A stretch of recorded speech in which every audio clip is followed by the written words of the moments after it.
Hello നമസ്കാരം, എല്ലാ കൂട്ടുകാർക്കും ലിറ്റാറ്റ്സിലേക്ക് സ്വാഗതം. അപ്പോൾ ഈ വീഡിയോയിൽ economic history of Kerala from 1800 to 1947 part 1 Malabar change in agriculture, industry, transport and education എന്നുള്ള ചാപ്റ്ററാണ് നമുക്ക് ഡിസ്കസ് ചെയ്യാനായിട്ടുള്ളത്. അപ്പോൾ ഇതിനകത്ത് നമ്മൾ ഇൻട്രൊഡക്ഷൻ നോക്കിയിട്ടുണ്ടെങ്കിൽ മനസ്സിലാവും, നമുക്ക് ഓൾറെഡി ടൈറ്റിൽ തന്നെ മനസ്സിലാവും കേരളത്തിൻ്റെ ഒരു എക്കണോമിക് ഹിസ്റ്ററിനെ കുറിച്ച്. 1800 മുതൽ 1947 കാലഘട്ടങ്ങളിൽ നമ്മൾ ഇന്ത്യ ഇൻഡിപെൻഡൻ്റ് ആവുന്നതിന് മുന്നേ ഉള്ള ഒരു കാലഘട്ടത്തിൽ എങ്ങനെയാണ് ഒരു എക്കണോമിക് ഹിസ്റ്ററി ഉണ്ടായിരുന്നത് എന്നൊക്കെയാണ് പറയണം നമുക്ക് ടൈറ്റിൽ തന്നെ മനസ്സിലാകില്ലേ. അപ്പോൾ അതുതന്നെയാണ് ഇതിനകത്ത് വരുന്നത്. അതായത് ബ്രിട്ടീഷ് റൂളിൻ്റെ ഇമ്പാക്റ്റ് നമ്മുടെ കേരള എക്കണോമീനെ ഏതൊക്കെ തരത്തിലാണ് ബാധിച്ചിട്ടുള്ളത്, അല്ലെങ്കിൽ എങ്ങനെയൊക്കെയാണ് ബ്രിട്ടീഷ് റൂളിൻ്റെ ഇമ്പാക്റ്റ് എന്നുള്ളതാണ് ഇതിനകത്ത് പറയുന്നത്. അതിൽ അഗ്രികൾച്ചറൽ പ്രാക്ടീസസ് ഉണ്ട്, ട്രേഡ് ഉണ്ട്, ഇൻഡസ്ട്രിയൽ ഡെവലപ്മെൻറ്റ് ഉണ്ട്, അതിനെക്കുറിച്ചൊക്കെ ഇതിനകത്ത് സംസാരിക്കുന്നുണ്ട്. പിന്നെ നമുക്കറിയാവുന്ന കാര്യമാണ് ഈ പറയുന്ന എന്താ പറയുക, ബ്രിട്ടനിൽ നിന്നുള്ള അവരുടെ ഗുഡ്സ് കാര്യങ്ങളൊക്കെ നമ്മുടെ നാട്ടിലോട്ട് ഇറക്കുമതി ചെയ്യുന്നതോട് കൂടിയിട്ട് നമ്മുടെ നാട്ടിലുള്ള പല ഉൽപ്പന്നങ്ങളിലും ആ ഒരു എന്താ പറയുക കുത്തനെയുള്ളൊരു വീഴ്ചയാണ് സംഭവിച്ചത്. അത് മാക്സിമം എന്ത് ചെയ്യാൻ നമുക്ക് സാധിച്ചില്ല, പ്രൊമോട്ട് ചെയ്യാൻ സാധിച്ചില്ല. അവിടെ നിന്ന് വരുന്ന സാധനങ്ങൾ ഇങ്ങോട്ട് വരുന്നതോട് കൂടി ഇവിടെയുള്ള സാധനങ്ങൾക്ക് മാർക്കറ്റ് ഇല്ലാത്തൊരവസ്ഥയൊക്കെ നമ്മൾ കണ്ടിട്ടുണ്ട്. പിന്നെ അതേപോലെ തന്നെ അവർ തന്നെയാണ് എന്ത് കൊണ്ടുവന്നില്ല, റോഡ്സ്, റെയിൽവേസ്, പോർട്സ് ഒക്കെ കൊണ്ടുവന്നിട്ടുണ്ട്. അത് മെയിനായിട്ടും അവരുടെ കച്ചവടം സുഗമമാക്കുക എന്നുള്ളൊരു എയിമോട് കൂടിയിട്ടാണ്. അപ്പോൾ ഇതെല്ലാം കൂടി ആയിക്കഴിഞ്ഞപ്പോൾ നമ്മുടെ ഒരു എക്കണോമിക് കൾച്ചറിനെ അല്ലെങ്കിൽ എക്കണോമിക് ആയിട്ടുള്ള മേഖലയെ എങ്ങനെയാണ് അത് ബാധിച്ചത് എന്നാണ് ഈ ഒരു ചാപ്റ്ററിനകത്ത് പറയുന്നത് കേട്ടോ. അപ്പോൾ ഇത് ഒരു എക്സാപ്റ്റാണ് നമ്മുടെ economic history of Kerala from 1800 to 1947 AD part 1. ആ ഒരു എന്താ പറയുക പോർഷനത്തെ ഒരു പാർട്ടാണ് നമുക്ക് ഈ പഠിക്കാനായിട്ട് തന്നിട്ടുള്ളത് എന്നുള്ളത് ആദ്യം മനസ്സിലാക്കുക കേട്ടോ. അപ്പോൾ അത് എഴുതിയിട്ടുള്ളത് BA പ്രകാശാണ്. അദ്ദേഹം ഫോമർ പ്രൊഫസറാണ് കേരള യൂണിവേഴ്സിറ്റിയിലത്തെ. അപ്പോൾ അദ്ദേഹത്തിൻ്റെ കുറച്ച് ഇൻട്രൊഡക്ഷനൊക്കെ കൊടുത്തിട്ടുണ്ട്, അതൊക്കെ ഒന്ന് വായിച്ചു നോക്കുക. അതേപോലെ നമ്മുടെ കേരളത്തിൻ്റെ എക്കണോമിക് ഹിസ്റ്ററിനെ ഒരു ചാർട്ട് പോലെ വരയ്ക്കാൻ വേണ്ടിയിട്ട് അല്ലെങ്കിൽ പോർട്രേ ചെയ്ത് കാണിക്കാൻ വേണ്ടിയിട്ടുള്ള അദ്ദേഹത്തിൻ്റെ അറ്റംപ്റ്റാണ് ഈ ഒരു ചാപ്റ്റർ എന്നുള്ളത് ആദ്യം തന്നെ മനസ്സിലാക്കി വെക്കുക കേട്ടോ. നമുക്ക് നമ്മുടെ ചാപ്റ്ററിലോട്ട് പോവാം. The causes of agricultural backwardness of Malabar agriculture performance under colonial rule എന്നാണ് നമ്മുടെ ടൈറ്റിലായിട്ട് വരുന്നത്. അതായത് അഗ്രികൾച്ചറിൽ നമ്മൾ ഒരുപാട് പുറകിലോട്ട് പോയി, അത് കാർഷിക രംഗത്ത് ഒരുപാട് പുറകിലോട്ട് പോകുന്ന സിറ്റുവേഷൻ ഉണ്ടായിരുന്നു മലബാറിൽ. അപ്പോൾ അത് കൊളോണിയൽ എന്താ പറയുക കാലഘട്ടങ്ങളിലാണ് ഉണ്ടായിട്ടുള്ളത്. അപ്പോൾ അതിൻ്റെ കോസസ് എന്തൊക്കെയാണെന്നാണ് നമുക്കിതിൽ നോക്കാനുള്ളത്. The British Malabar comprised of a vast region covering an area of about 6,262 square miles. അപ്പോൾ അത്രയും ഭാഗങ്ങൾ 6,262 സ്ക്വയർ മൈൽസോളം എന്ത് ചെയ്തിട്ടുണ്ട്, വാസ്റ്റ് ആയിട്ടുള്ള ഒരു റീജിയൻ ആണ് നമുക്ക് ഉണ്ടായിരുന്നത്, ബ്രിട്ടീഷ് മലബാർ എന്ന് പറയുന്ന സ്ഥലമായിട്ടുണ്ടായിരുന്നു. It was divided into 18 taluks and 2,222 villages for administrative purposes by the beginning of 19th century. 19th centuryയുടെ തുടക്കത്തിൽ തന്നെ 18 താലൂക്കും 2,222 വില്ലേജുകളായിട്ടാണ് അന്ന് ഡിവൈഡ് ചെയ്തിട്ടുണ്ടായിരുന്നത്. Malabar was richly endowed with natural resources such as soil, climate, rainfall etcetera favourable to the growth of wide variety of plants and trees. ഒരുപാട് മരങ്ങളുടെയും ചെടികളുടെ ഒക്കെ വളർച്ചയ്ക്ക് അനുകൂല ഘടകമായിട്ടുള്ള കാലാവസ്ഥയും മണ്ണും മഴയൊക്കെയാണ് നമുക്ക് മലബാർ. അതുകൊണ്ടൊക്കെ മലബാർ വളരെ റിച്ച്ലി എന്താ പറയുക വളരെ നാച്ചുറൽ റിസോഴ്സ് കൊണ്ട് നിറഞ്ഞു നിന്നിരുന്ന ഒരു സ്ഥലം തന്നെയായിരുന്നു. A large portion of Malabar to the east is mountainous and overrun with forest. അതിൻ്റെ തന്നെ നല്ലൊരു ഭാഗം തന്നെ എന്താ പറയുക പർവ്വത മേഖലകൾ അതേപോലെ വനപ്രദേശങ്ങളൊക്കെയാണ് ഉണ്ടായിരുന്നത്. Some of the evergreen Forest of Kerala such as Silent Valley and Attapadi Valley are located within the district. അപ്പോൾ അതിനകത്ത് തന്നെയാണ് സൈലന്റ് വാലി അതേപോലെ അട്ടപ്പാടി വാലി ഒക്കെ വരുന്നത്. The climate of Malabar is also favorable to the cultivation of grain as well as plantation crops. മലബാറിൻ്റെ എന്താ പറയുക climate എന്ന് പറയുന്നത് ഗ്രെയിൻസിനും അതേപോലത്തെ മറ്റുള്ള ക്രോപ്സുകൾക്കൊക്കെ വളരാൻ വേണ്ടി അനുകൂല സാഹചര്യം തന്നെയായിരുന്നു. The rainfall varies from 50 to 300 inches. The district also has a number of rivers and backwaters. ഒരുപാട് ജലസ്രോതസ്സുകൾ ഉണ്ടായിരുന്നു. At the beginning of the 19th century, agriculture was the chief economic activity of the people and provided the means of livelihood to the entire population except a few who engaged in trade, commerce, cotton weaving, carpentry, smithy, fishing, etc. അപ്പോൾ ആ ഒരു സമയത്ത് ഉണ്ടായിരുന്ന ആളുകൾ വളരെ കുറച്ച് ആളുകൾ മാത്രമേ കൃഷി അല്ലാത്ത മേഖലകളിലേക്ക് തിരിഞ്ഞിട്ടുണ്ടായിരുന്നുള്ളൂ. കച്ചവടമായിട്ടോ അല്ലെങ്കിൽ എന്താ പറയുക നെയ്ത്ത് അങ്ങനത്തെ കാർപ്പൻട്രി അങ്ങനത്തെ ജോലികളിലേക്കൊക്കെ തിരിഞ്ഞിട്ടുണ്ടായിരുന്നുള്ളൂ. ബാക്കിയുള്ളവർ മുഴുവൻ എന്ത് തന്നെ ചെയ്തിട്ടുണ്ടായിരുന്നത്, കൃഷിയാണ് ചെയ്തിട്ടുണ്ടായിരുന്നത്. അതുകൊണ്ട് തന്നെ അവിടെയുള്ള ജനങ്ങൾക്ക് മുഴുവൻ ആവശ്യമായിട്ടുള്ള ഭക്ഷണങ്ങളും കാര്യങ്ങളൊക്കെ നമ്മുടെ നാട്ടിൽ നിന്ന് നമുക്ക് പ്രൊഡ്യൂസ് ചെയ്യാനായിട്ട് സാധിച്ചിട്ടുണ്ടായിരുന്നു. On the basis of the available information we estimate that the population engaged in non agricultural activities hardly exceeded 5% of the total population in 1837 ആയപ്പോഴത്തേക്കും അവിടെ എന്ത് സംഭവിച്ചിട്ടുണ്ടോ നമുക്ക് ജസ്റ്റ് ഒരു എന്താ പറയുക, നമുക്ക് കിട്ടിയിട്ടുള്ള ഇൻഫർമേഷൻ അനുസരിച്ചിട്ടാണ് അവർ അതിനകത്ത് എഴുതിയിട്ടുള്ളത്. അതായത് നോൺ അഗ്രികൾച്ചറൽ ആക്ടിവിറ്റീസ്, കൃഷി അല്ലാത്ത മറ്റ് ജോലികളിൽ ഏർപ്പെട്ടിട്ടുള്ള ആളുകളെന്ന് പറയുന്നത് മൊത്തം പോപ്പുലേഷൻ്റെ മാക്സിമം പോയ ഒരു 5% മാത്രമേ ഉള്ളൂ എന്നാണ് പറയുന്നത്. ബാക്കിയുള്ള 95% ആളുകളും കൃഷി തന്നെയാണ് ചെയ്തിട്ടുണ്ടായിരുന്നത്. The agrarian system was characterised by a hierarchy of land rights in which agrestic slaves stood at the bottom. നമുക്കറിയാം ഒരു ഹൈറാർക്കിക്കലായിരുന്നു അല്ലെ, ജന്മി കുടിയൻ അങ്ങനത്തെ ഒരുപാട് സംഭവങ്ങൾ ഉണ്ടായിരുന്നു. അതിനകത്ത് ഈ അഗ്രസ്റ്റിക് സ്ലേവേഴ്സ് എന്ന് പറഞ്ഞിട്ടുണ്ടെങ്കിൽ ആ ഒരു സ്ലേവ് ഭാഗത്തിൽപ്പെടുന്ന ആളുകളായിരുന്നു ഏറ്റവും താഴെയായിട്ടുണ്ടായിരുന്ന. Except for the transaction that took place in trading centres with coins, Malabar remained a non monetised economy. ആ ഒരു സമയത്ത് വളരെ കുറച്ച് കാര്യങ്ങളല്ലാത്ത ബാക്കിയുള്ളതിലെല്ലാം നോൺ മോണിറ്റൈസർ ആയിട്ടായിരുന്നു നമ്മുടെ ഒരു എക്കണോമി നിലനിന്നിട്ടുണ്ടായിരുന്നത്. The region produced a variety of agricultural products like paddy, coconut, betel nut, ginger, pepper, cardamom and horticulture products produce like jack fruits, plantations, mangoes etcetera. നമുക്കറിയാം ഇത്തരത്തിൽ പാടി ആയിക്കോട്ടെ, തേങ്ങ, അതേപോലെ തന്നെ നമ്മുടെ എന്താ പറയുക അടയ്ക്ക, അങ്ങനത്തെ ഒരുപാട് കാര്യങ്ങൾ നമ്മുടെ നാട്ടിൽ സുലഭമായിട്ട് നമ്മൾ കച്ചവടമായിട്ട് നമ്മുടെ ആവശ്യങ്ങൾക്കായിട്ടൊക്കെ നമ്മൾ യൂസ് ചെയ്തിട്ടുണ്ടായിരുന്നു.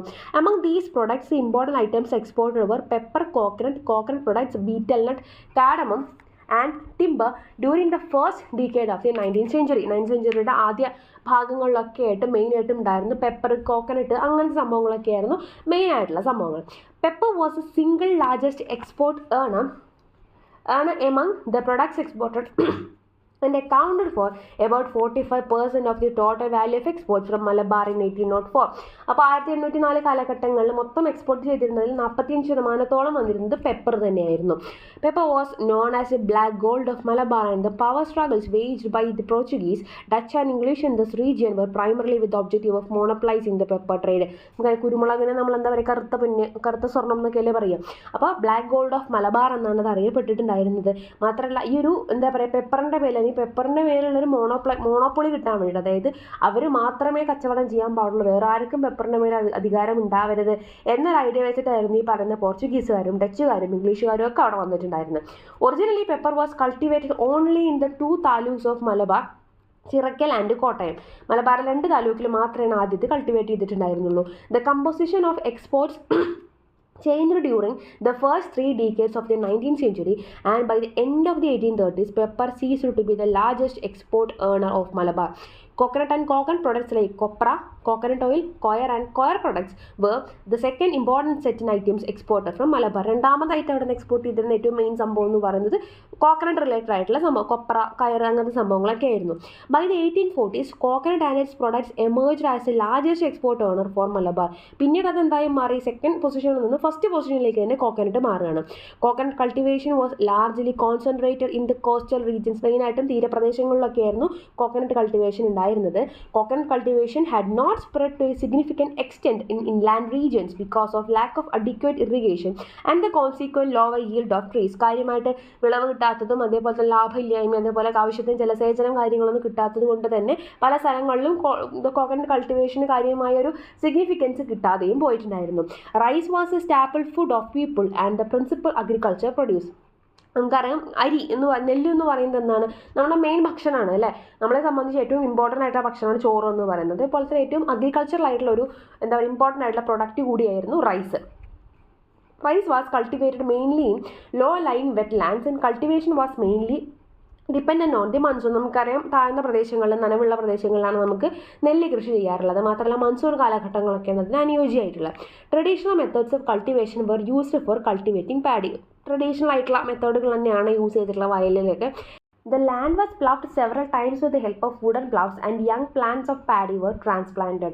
അങ്ങനെ എന്ത് ചെയ്യുന്നുണ്ട്, നമുക്കറിയാം എന്താ പറയുക കലപ്പകൾ ഒക്കെ യൂസ് ചെയ്തുകൊണ്ട് മൊത്തത്തിൽ ഉഴുതു മറിക്കുന്നു, അതേപോലെ തന്നെ നമ്മൾ വിത്ത് വിതയ്ക്കുക, ഞാറ് നടുക എന്നൊക്കെ പറയില്ലേ. അപ്പോൾ അത്തരത്തിൽ ട്രഡീഷണൽ ആയിട്ടുള്ള അതിൻ്റെ പ്രോസസ്സുകൾ കൂടെയാണ് ഈ ഒരു നെൽകൃഷി നടത്തുന്നത്. A common wooden plough, 2 hoes, a rake and a leveling instrument were the typical farming implements used for farming. അതായത് ഈ ഒരു എന്താ പറയുക മരം കൊണ്ടുണ്ടാക്കിയിട്ടുള്ള കലപ്പകൾ, അതിനാവശ്യമായുള്ള മൃഗങ്ങൾ, അല്ലെങ്കിൽ അതേപോലത്തെ അതിൻ്റെ എന്താ പറയുക കൈക്കോട്ട്, മൺവെട്ടി പോലത്തെ ഉപകരണങ്ങൾ, അപ്പോൾ അത്തരത്തിലുള്ള എന്തൊക്കെയാണ് അതിനാവശ്യമായിട്ടുള്ള അപ്പോൾ അത്തരത്തിലുള്ള സംഭവങ്ങളൊക്കെ, അതേപോലെ നിലം സെറ്റ് ചെയ്യാൻ വേണ്ടിയിട്ടുള്ള ലെവൽ ചെയ്യാൻ വേണ്ടിയുള്ള ഇൻസ്ട്രുമെൻറ്റ്സ്, അത്തരത്തിലുള്ള സംഭവങ്ങളെല്ലാം യൂസ് ചെയ്തുകൊണ്ട് ടിപ്പിക്കലായിട്ടുള്ള ഫാമിങ്ങിന് ഉപയോഗിക്കുന്ന സംഭവങ്ങളൊക്കെ ഉപകരണങ്ങളൊക്കെ യൂസ് ചെയ്തുകൊണ്ട് തന്നെയാണ് അവർ കൃഷി നടത്തുന്നത്. Ash, cow dung, leaves and grass were generally used as manure. വളമായിട്ട് എന്തൊക്കെയാണ് യൂസ് ചെയ്യുന്നത്, നമ്മുടെ എന്താ പറയുക ആഷ് എന്ന് പറഞ്ഞിട്ടുണ്ടെങ്കിൽ എന്താ നമ്മുടെ വെണ്ണീർ എന്നൊക്കെ പറയില്ല, അതേപോലെ തന്നെ പശുവിൻ്റെ ചാണകം, അതേപോലെ ഇലകൾ, തോല് വെട്ടിയിടുക എന്നൊക്കെ പറയില്ല, അതേപോലെ തന്നെ എന്താ അങ്ങനത്തെ സംഭവങ്ങളൊക്കെ യൂസ് ചെയ്തുകൊണ്ടാണ് നമ്മൾ എന്ത് ചെയ്യുന്നത്, അതിന് കറക്റ്റായിട്ടുള്ള വളപ്രയോഗം നടത്തുന്നത്. During the first half of the 19th century, rice and paddy were exported from Malabar. Coffee was introduced to Malabar around 1820s. 1820s coffee introduce ചെയ്യപ്പെടുന്നത്. During 1829, the East India Company formulated a policy to encourage coffee cultivation with the objective of expanding its export and directed the Madras government to take necessary steps. 1829 ഒക്കെ ആയപ്പോഴേക്കും east India company അതിന് ഒരു policy എടുക്കുകയാണ്, encourage ചെയ്യാൻ വേണ്ടിയിട്ട് coffee എന്താ കയറ്റുമതിയൊക്കെ encourage ചെയ്യിക്കാൻ വേണ്ടിയിട്ടുള്ള പോളിസികൾ എടുക്കുന്നുണ്ട്. The Madras government had announced the exemption of coffee plantations from land taxes. അങ്ങനെ മദ്രാസ് ഗവൺമെൻറ് എന്ത് ചെയ്യാണ്, ലാൻഡ് ടാക്സുകളിൽ നിന്നും കോഫി പ്ലാന്റേഷൻസിന്, കാപ്പിത്തോട്ടങ്ങളെ ഒഴിവാക്കുകയും ചെയ്യുന്നുണ്ട്, അതിനെ ഒന്നുകൂടെ സപ്പോർട്ട് ചെയ്യാൻ വേണ്ടിയിട്ട്. By the 1840s, coffee cultivation was being undertaken on the large scale by European planters in Wayanad, taking advantage of the liberal encouragement given by the government and the suitability of the local climate and soil for coffee cultivation. അങ്ങനെ ആ ഒരു സമയമായപ്പോഴേക്കും European planters ഒരുപാട് പേര് ഈ പറയുന്ന കാപ്പി കൃഷിയിലേക്ക് തിരിയുകയാണ്. കാരണം എന്താ വെച്ചാൽ ഇതിന് ഒരുപാട് ലിബറലായിട്ടുള്ള ഒരുപാട് എന്താ പറയുക പോളിസികളും കാര്യങ്ങളും കിട്ടുന്നുണ്ട്, സുഖമായിട്ട് കൃഷി തുടങ്ങാൻ പറ്റുന്നുണ്ട്, അതേപോലെ തന്നെ കാലാവസ്ഥ അനുയോജ്യമാണ്. അപ്പോൾ ഒരുപാട് ബ്രിട്ടീഷ് അല്ലെങ്കിൽ യൂറോപ്യൻ ആയിട്ടുള്ള ആളുകളൊക്കെ ഈ ഒരു കാപ്പിത്തോട്ടം മേഖലകളിലേക്ക് തിരിയുകയാണ്. According to Bachman, who visited Malabar in 1800, bulls, bullocks, cows and male and female buffaloes were the important native cattle stock and that existed in Malabar. മലബാറിനാണ് മെയിൻ കാറ്റിൽസിനെ കുറിച്ചാണ് പറയുന്നത്. The native oxen were found to be of poor breed and smaller in size compared to the oxen of Coimbatore and Mysore. കോയമ്പത്തൂരിലും മൈസൂരിലൊക്കെ വരുന്ന കാളകളെക്കാട്ടിലും കൂടുതലായിട്ട് നമ്മുടെ native ഓക്സൺ എന്ന് പറയുന്നത് കുറച്ചും കൂടെ പുവറാണ്, അതേപോലത്തെ കുറച്ചുകൂടെ സ്മോൾ സൈസാണ്. The farmers who owned cattle used to house them in small huts. Landlords possessed cows and kept them along with the labouring cattle in small sheds build for the purpose. അപ്പോൾ അതിനാവശ്യമായിട്ടുള്ള ഹട്ടുകൾ, നമ്മൾ തൊഴുത്തു പോലത്തെ സംഭവങ്ങളൊക്കെയാണ് അവർക്ക് അവിടെ എന്താ പറയുക സൗകര്യങ്ങൾ ഒരുക്കിയിട്ടുണ്ടായിരുന്നത്. Cattle was fed with grass for about 4 months and straw for the rest of the year. അപ്പോൾ കാറ്റിൽസിന് എന്താണ് കൊടുക്കുന്നത്, മെയിനായിട്ട് പുല്ലുകൾ തന്നെയാണ് കൊടുക്കുന്നത് അല്ലേ. Buchanan says that horses asses swine sheep and goats were not the native animals of Malabar. മലബാറിൽ ഈ പറയുന്ന എന്താ പറയുക താറാവ്, അതേപോലെ തന്നെ എന്താ പറയുക ഷീപ്പ്, ഗോട്ട്, ആട്, അങ്ങനത്തെ സംഭവങ്ങളൊക്കെ എന്തല്ല മെയിനായിട്ട് മലബാറിൽ തന്നെ ഉള്ളതല്ല. ഈ കുതിര പോലത്തെ സംഭവങ്ങളൊന്നും മലബാറിൽ തന്നെ ഉള്ള സംഭവങ്ങളല്ല, ഇതൊക്കെ പുറത്തുനിന്ന് വന്നിട്ടുള്ളവയാണ്. Few of the above categories of animal found in Malabar were brought from outside the region. പുറത്തുനിന്നുള്ളതാണ് ഈ ഒരു പല അനിമൽസും വന്നിട്ടുള്ളത്. Poultry was also not a native item of Malabar. അതേപോലെ തന്നെ ഈ താറാവിൻ്റെ, കോഴിയുടെ ഒക്കെ ഫാം പോലത്തെ സംഭവങ്ങൾ, അതാണ് പോൾട്രി കൊണ്ട് ഉദ്ദേശിക്കുന്നത്. അപ്പോൾ അതും കാര്യമായിട്ട് നമ്മൾ പറഞ്ഞ പോലെ മലബാറിൽ തന്നെ ഉള്ള സംഭവമല്ല, but was brought here by the Europeans. അതും യൂറോപ്യൻസ് കൊണ്ടുവന്നിട്ടുള്ളതാണ്. During the early decades of the 19th century, a large number of cattle consisting of bullocks, cows, buffaloes, goats and sheep were brought from outside through Palakkad. അപ്പോൾ ഒരുപാട് എന്താ പറയുക number of കാറ്റിൽസിനെ എന്ത് ചെയ്തിട്ടായിരുന്നു ഇത്തരത്തിൽ 19th century കാലഘട്ടങ്ങളിലേക്ക് first ഡീക്കേഡ്സിലൊക്കെ ആയിട്ട് പാലക്കാട് വഴി കൊണ്ടുവന്നിട്ടുണ്ടായിരുന്നു. There was not much change in the state of agriculture during the second half of the 19th century except for the expansion of area under plantation crops. The cultivation of coffee steadily increased and by the 1870s coffee emerged as the largest exporters, accounting for 33% of the total export earning of the Malabar. 1870 ഒക്കെ ആയപ്പോഴേക്കും coffee അല്ലെങ്കിൽ അതിൻ്റെ cultivation എന്ന് പറയുന്നത് അത്രയും ഉയരത്തിലേക്ക് എത്തിയിട്ടുണ്ടായിരുന്നു. The decline in the importance of pepper can be attributed to many factors. നമ്മൾ പറഞ്ഞു ഫസ്റ്റ് നമ്മൾ ഏറ്റവും വലിയ ഒരു ഇതായിട്ട് കണ്ടിരുന്ന എന്തിനായിരുന്നു, പെപ്പറിനെയാണെന്ന് പറഞ്ഞു അല്ലേ. അപ്പോൾ അതിൻ്റെ ഒരു ഡിക്ലൈൻ, താഴ്ചയ്ക്കുള്ള റീസൺ എന്തൊക്കെയാണ്? One reason was the spread of cultivation of pepper to other countries. അതായത് ഈ ഒരു പെപ്പർ മറ്റ് രാജ്യങ്ങളിലും കൃഷി ചെയ്യാനായിട്ട് തുടങ്ങി. The Dutch took pepper saplings from Malabar during the 18th century and planted them in Sumatra and other countries. ഡച്ചുകാർ ഈ പറഞ്ഞ എന്താ പറയുക ഇതിൻ്റെ എന്താ പറയുക കുരുമുളകിൻ്റെ വള്ളികളും കാര്യങ്ങളൊക്കെ എടുത്തിട്ട് പുറത്ത് കൊണ്ടുപോയിട്ട് അവരുടെ സ്ഥലങ്ങളിലൊക്കെ കൊണ്ടുപോയിട്ട് വയ്ക്കുക, അവിടെയും അത് സ്പ്രെഡ് ആവാൻ തുടങ്ങിയിട്ടുണ്ടായിരുന്നു. The result was that by 1940s about 90% of world pepper came from Dutch India. അങ്ങനെ മൊത്തത്തിൽ ലോകത്തിലുള്ള പെപ്പറിന് 90% ഡച്ച് ഇന്ത്യയിൽ നിന്നാണ് വരുന്നത് എന്നൊരു സിറ്റുവേഷനിലേക്ക് എത്തിയിട്ടുണ്ടായിരുന്നു. The spread of the disease known as wilt of pepper during the early decades of the present century badly affected the crop. അങ്ങനെ ആ ഒരു സമയത്ത് എന്താ പറയുക, ഈ പറയുന്ന കുരുമുളകിന് എന്ത് ചെയ്യാണ്, രോഗബാധ ഉണ്ടാവുകയാണ്. It attacks the roots just below the ground and cuts off nourishment with the result that leaves turn yellow and drop down and the whole vine soon rise. മൊത്തത്തിൽ ഇല കരിഞ്ഞു പോവുക, അതേപോലെ തന്നെ മഞ്ഞ നിറം വരിക, അങ്ങനത്തെ ഒരുപാട് പ്രശ്നങ്ങൾ സംഭവിക്കുന്ന തരത്തിലുള്ള അസുഖങ്ങൾ അതിനെ ബാധിക്കുകയാണ് ചെയ്യുന്നത്. The fall in the price of pepper, the high tax levies and unfavorable land tenures also contributed to the decline of pepper cultivation. അതേപോലെ തന്നെ ആ ഒരു പ്രൈസ് കൂടുന്നത്, എന്താ പറയുക, പ്രൈസ് കുറയുന്നത്, അതേപോലെ തന്നെ ടാക്സ് കൂടുന്നത്, അതേപോലെ തന്നെ ആ ഒരു ലാൻഡ് ടെന്യൂഴ്സ്, ലാൻഡിൻ്റെ ഒക്കെ പൈസയും കാര്യങ്ങളൊക്കെ മാറുന്നതൊക്കെ എന്ത് ചെയ്യണം, അതിൻ്റെ ആ ഒരു കൾട്ടിവേഷനെ മോശമായിട്ട് ബാധിക്കുകയാണ്. As a cumulative result of all these, Malabar gradually lost its monopoly in world trade and by the 1940s pepper export from Malabar came to a very low level of 1% of world trade in pepper. അങ്ങനെ ഇത്രയും റീസൺസിൻ്റെ കാരണങ്ങൾ ഓർത്ത് വയ്ക്കണം കേട്ടോ. ഇത്രയും കാരണങ്ങളുടെ ഫലമായിട്ട് മലബാറിൽ നിന്നുള്ള കയറ്റുമതി വളരെയധികം കുറയുകയും മൊത്തം വേൾഡിലുള്ള പെപ്പറിൻ്റെ 1% മാത്രമേ, മാക്സിമം 1% മാത്രമേ മലബാറിൽ നിന്ന് കയറ്റുമതി ചെയ്യുന്നുള്ളൂ എന്നുള്ളൊരവസ്ഥയിലേക്ക് മാറി. Coffee emerged as a successor to pepper as Malabar's most important export crop during the second half of the 19th century. അതിനുശേഷമാണ് എന്ത് ചെയ്യുന്നത്, കോഫി ആ ഒരു മേഖലയിലേക്ക് ഉയർന്നു വരുന്നത്.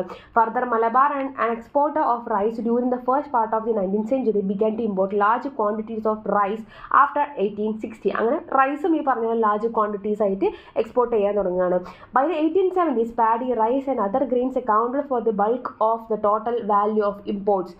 This chronic deficit in food grains may be attributed to the stagnation of agriculture productivity, the slow increase in area under paddy and the steady growth of population. അപ്പോൾ അങ്ങനെ എന്ത് ചെയ്യണം, അരിയുടെ ഉൽപ്പാദനം കൂടുന്നുണ്ട്, അതേസമയം തന്നെ മറ്റുള്ള അഗ്രികൾച്ചറൽ ഫീൽഡുകളിലൊക്കെ അതൊരു എന്താ പറയുക താഴ്ചയാണ് സംഭവിച്ചുള്ളത്. കാര്യമായിട്ടുള്ള അനക്കൊന്നും സംഭവിക്കാത്ത സിറ്റുവേഷനോടെ വരികയാണ്. Due to the lack of growth of industrial or commercial activities, a vast majority of population depend primarily on agriculture occupations for their livelihood. അപ്പോൾ അതായത് ആ ഒരു സമയത്ത് കാര്യമായിട്ടുള്ള ഇൻഡസ്ട്രിയൽ ആയിട്ടുള്ള കൊമേഴ്ഷ്യൽ ആയിട്ടുള്ള പുരോഗമനം ഒന്നും ഉണ്ടായിരുന്നില്ല. അപ്പം അതുകൊണ്ട് തന്നെ ഈ ആളുകൾക്ക് പ്രത്യേകിച്ച് വേറെ ജോലികളിലേക്കൊന്നും തിരിയാൻ സാധിക്കാത്തത് കൊണ്ട് തന്നെ അഗ്രികൾച്ചറിലായിട്ടുള്ള കാർഷികപരമായിട്ടുള്ള ജോലികളിലേക്ക് തന്നെ അവർക്ക് മെയിനായിട്ട് ഫോക്കസ് ചെയ്യേണ്ടതായിട്ട് വരികയാണ്. അതൊരു മൊത്തം എന്താ പറയുക പോപ്പുലേഷൻ്റെ 80% ആളുകൾക്ക് അപ്പോഴും ഈ പറയുന്ന കൃഷിനെ തന്നെ ആശ്രയിക്കേണ്ടതായിട്ട് വരികയാണ്. According to the 1881 census only 20% of the population was engaged in any activities outside agriculture such as government service, army, clerky, trade, commerce, transportation, construction, metal work, weaving, clay works etcetera. അപ്പോൾ അതിൽ നിന്ന് തന്നെ വളരെ 20% ആളുകൾ മാത്രമേയാണ്, ആ മൊത്തം ജനസംഖ്യകളിലെ 20% ആളുകൾ മാത്രമേയാണ് കൃഷിക്ക് പുറമേയുള്ള ജോലികളിലേക്ക് തിരിഞ്ഞിട്ടുണ്ടായിരുന്നുള്ളൂ. The backwardness of agriculture and the lack of development of other sectors coupled with a growing population. അതേസമയം എന്താണ് ഈ പറയുന്ന അഗ്രികൾച്ചർ കാർഷിക മേഖല വളരെ പുറകോട്ടാണ് പോയിട്ടുണ്ടായിരുന്നത്. അതായത് പച്ചക്കറി അങ്ങനത്തെ സംഭവങ്ങളിലൊക്കെ വളരെ പുറകോട്ടാണ് പോയിട്ടുണ്ടായിരുന്നത്. മാത്രമല്ല കാര്യമായിട്ട് ഡെവലപ്മെൻറ്റ് മറ്റ് മേഖലകളിലൊന്നും കാര്യമായിട്ട് ഡെവലപ്മെൻറ്റും ഉണ്ടായിരുന്നില്ല. അതിൻ്റെ കൂടെ ജനസംഖ്യ കൂടെ വളരുന്ന സിറ്റുവേഷൻ ആയിരുന്നു. Created a situation of chronic unemployment and consequent widespread poverty among the people. അതൊക്കെ കൂടി ആയപ്പോഴേക്കും എന്ത് സംഭവിക്കുകയാണ്, തൊഴിലില്ലാത്തൊരവസ്ഥ, ആളുകളുടെ കയ്യിൽ പൈസ ഇല്ലാത്തൊരവസ്ഥ, ആളുകൾക്കിടയിൽ പോവേർട്ടി, ദാരിദ്ര്യം വളരുക. അപ്പോൾ അത്തരത്തിൽ ആളുകൾ വളരെ ബുദ്ധിമുട്ടിയ സിറ്റുവേഷനിലേക്ക് പോവുകയാണ്. A sizable section of the population was forced to live near famine conditions. അപ്പോൾ ഇത്തരത്തിൽ ദാരിദ്ര്യവും അതേപോലെ കഷ്ടപ്പാടിൻ്റെ ഇടയിൽ തന്നെ ഇത്രയും ആളുകൾക്ക്, ഒരുപാട് ആളുകൾ ജീവിക്കേണ്ടതായിട്ടുള്ള സിറ്റുവേഷൻ വരികയാണ്. അതായത് എല്ലാ മേഖലകളിലും ഒരുപോലത്തെ ഒരു ഇമ്പ്രൂവ്മെൻറ്റ് വരാതെ ചില മേഖലകളിൽ മാത്രം അവിടുത്തെ ആ ഒരു സമയത്തെ സിറ്റുവേഷൻ അനുസരിച്ചിട്ട് ഇമ്പ്രൂവ്മെൻറ്റ് വരും. അത് മാത്രം വെച്ചിട്ട് നമുക്ക് ഒരിക്കലും ജീവിക്കാനായിട്ട് പറ്റില്ലല്ലോ. അപ്പോൾ ആ ഒരു സിറ്റുവേഷനിൽ ദാരിദ്ര്യത്തിലേക്ക് മാറുന്ന ഒരു അവസ്ഥ ഉണ്ടായിട്ടുണ്ടെന്നാണ് പറയുന്നത്. ഏത് കാലഘട്ടത്തിലെ ബ്രിട്ടീഷ് കൺട്രോളിൽ ആയിരുന്ന കാലഘട്ടത്തിലെ കാര്യമാണ് കേട്ടോ പറയണത്. Thank you.